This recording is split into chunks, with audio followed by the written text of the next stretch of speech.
And things like that. Today we'll focus on that, but there's a lot in this excerpt, just these first few bars.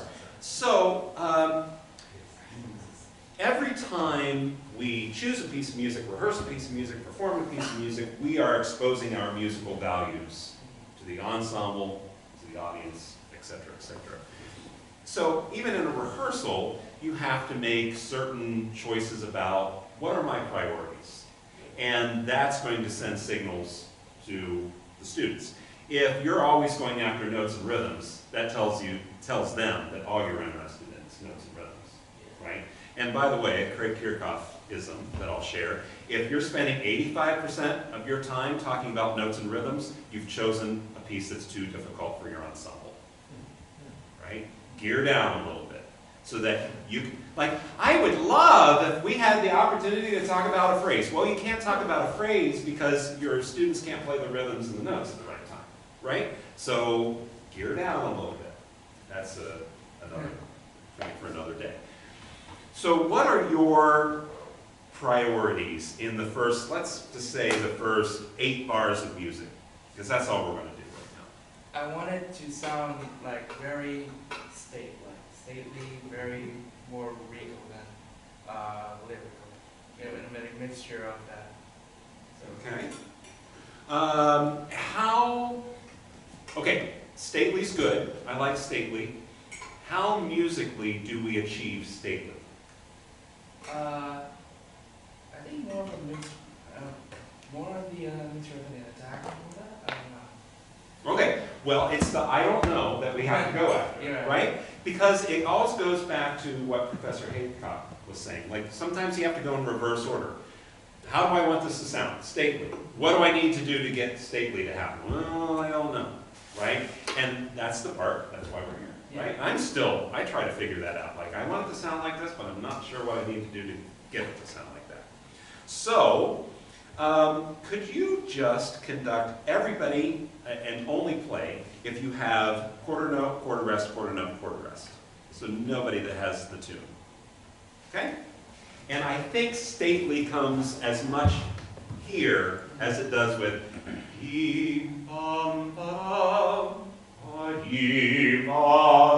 I think that can be stately, but I think this provides stately.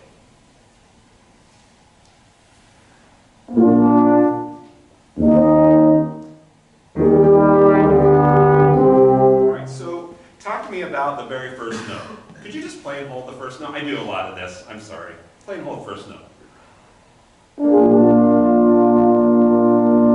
Second quarter note. Downbeat of the second bar.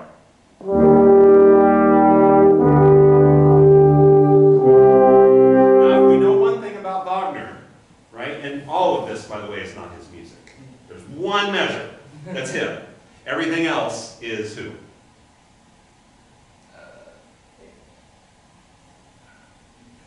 Why was this written? It's a funeral march. Whose funeral march is it? Yeah, Carl Maria von Weber, who was, I mean, I don't want to get sidetracked, but that was Wagner's idol. So long story short, Weber died in, I think, London, and then they had to bring his body back to Germany, to Dresden, and it was being offloaded, and then this was the march that was supposed to get the cortege from where it was being offloaded to his final resting place. So, that being said, what did you hear when they were just holding out those notes? Like, what was important in those notes? It was the chords. Yeah, right? There's a harmonic progression there that we want, hopefully, to support this, right? But to also bring out this lovely contrasting motion here that gives us, right? So we have to attend to that a bit. What do you think of that first note? Like, if you had to say, I want this with this first note. I want it long, like it's Oh yeah, because it says tenuto. So tenuto means what for you?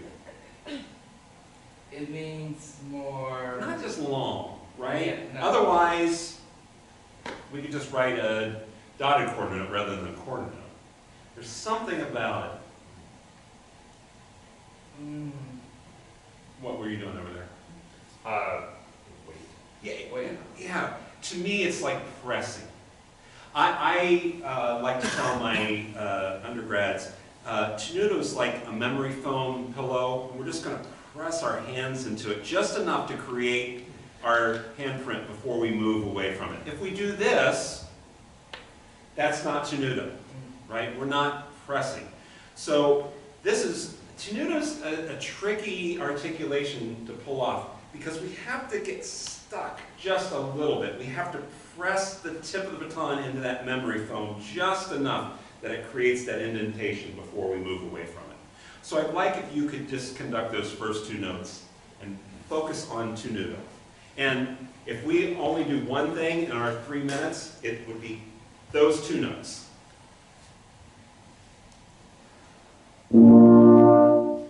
What happens when we lift off the ictus, though? That's telling them space between notes, yeah. Right? If we were to play 4 tenuto notes, you would probably conduct differently. But you're thinking about the rest, Yeah. right? We need to be invested in the note itself. So could you feel like there's glue right here that's just gonna make it a little more difficult to get off the ictus plane? And maybe I'll try something.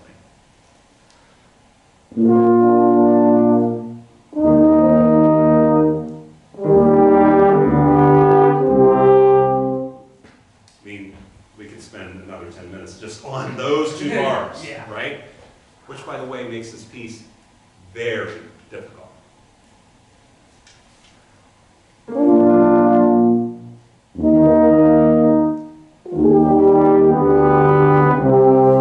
Right, so don't micromanage the rest. Right. If you lift, they will stop playing. You have to trust them, right? Let's try it again. One more time. Just smear me. And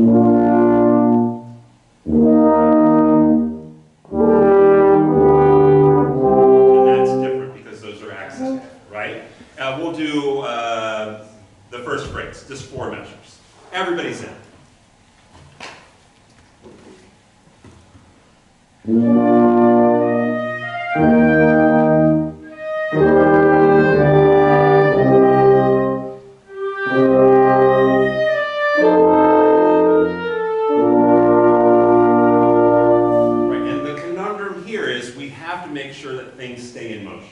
Right? So we can't completely stop because that can stop the flow of time, left to right, or however you think about time moving through the music.